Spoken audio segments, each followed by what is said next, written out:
এই দিনটি ছিল জাতির বিরুদ্ধে একটা গভীর ষড়যন্ত্রের দিন, এবং যাদেরকে এখানে হত্যা করা হয়েছে আগে থেকে পরিকল্পিতভাবেই তাদেরকে এখানে পোস্টিং দেওয়া হয়েছিল। কাউকে মাত্র 1 মাস আগে, কাউকে 3 মাস আগে, এইভাবে পরিকল্পনা করে বিভিন্ন লোকদেরকে এখানে নিয়ে আসা হয়েছে।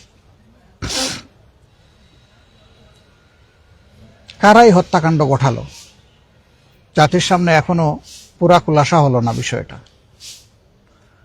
তখন 2টা তদন্ত কমিশন গঠন হয়েছিল, একটা সেনাবাহিনীর পক্ষ থেকে আর একটা তখনকার ফ্যাসিস্ট সরকারের পক্ষ থেকে। 2টা তদন্তের কোনো রিপোর্টই জনগণ জানতে পারল না এবং সেটা আলোর মুখ দেখল না। কেন দেখল না?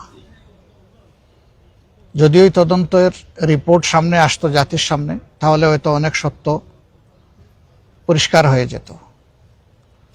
নিশ্চয়ই তখন যারা ক্ষমতাসীন ছিলেন এর সাথে তাদের গভীর সম্পর্ক ছিল এই হত্যাকাণ্ডের সাথে, যার কারণে তারা চাননি যে এই রিপোর্টগুলো প্রকাশ পাক। এমনকি তখন 2টা নোংরা ঘটনা ঘটেছে, আপনারা দেখেছেন।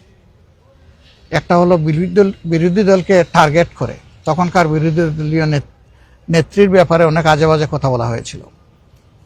বাংলাদেশ জামাতে ইসলামের তৎকালীন অ্যাসিস্ট্যান্ট সেক্রেটারি জেনারেল এবং নির্বাহী পরিষদ সদস্য, সুপ্রিম কোর্টের অত্যন্ত মর্যাদাবান একজন আইনজীবী, সিনিয়র আইনজীবী ব্যারিস্টার আব্দুর রাজ্জাককে হয়রানি করা হয়েছে। 2বার তাকে জিজ্ঞাসাবাদের মুখোমুখি করা হয়েছে।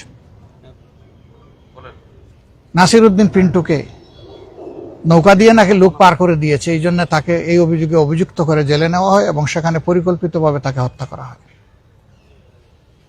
তৎকালীন বাণিজ্যমন্ত্রী ফারুক খান ঘটনা ঘটার সাথে সাথেই মিডিয়ায় তিনি বক্তব্য দেওয়া শুরু করলেন যে এই ঘটনা জামাত শিবির ঘটিয়েছে।